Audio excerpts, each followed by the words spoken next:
Miles away from Guantanamo Bay, another prison for America's war on terror, POLICHARKI, a place where the U.S. moved many of the Afghan detainees after they challenged their confinement in American courts.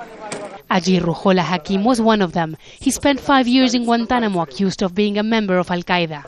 He was then sent to POLICHARKI for 3 months, and now he's finally free. The jail has 2 sections. The block that I was in, where they were treating us okay because Americans were monitoring it. But overall, the situation is not good. I know 5 people who were released from Guantanamo, and they're still in there. There are people that have spent 19 months in that jail and have not been tried or even questioned. Nobody cares about them.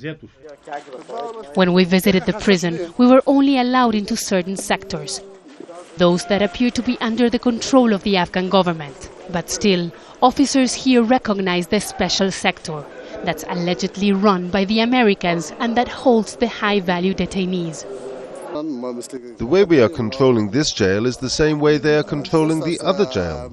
Both jails are under control, but they get better help in the other sector. They get $5 a day per person, and we get $1.50. All their prisoners are political prisoners.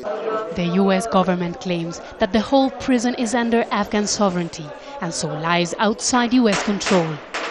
Human rights lawyers have told us that this prison, for example, has a sector known as the National Defense Unit that is under the control of the United States. So even if Barack Obama closes Guantanamo, there are still prisons like this one that hold people that has not been tried.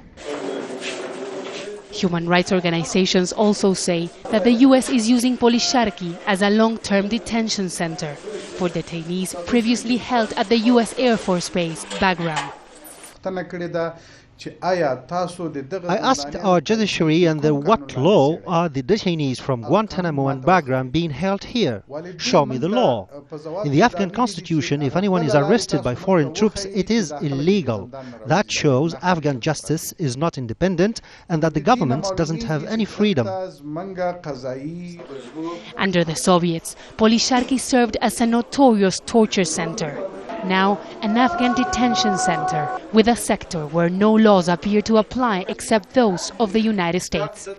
Teresa Bo, Al Jazeera, POLICHARKI.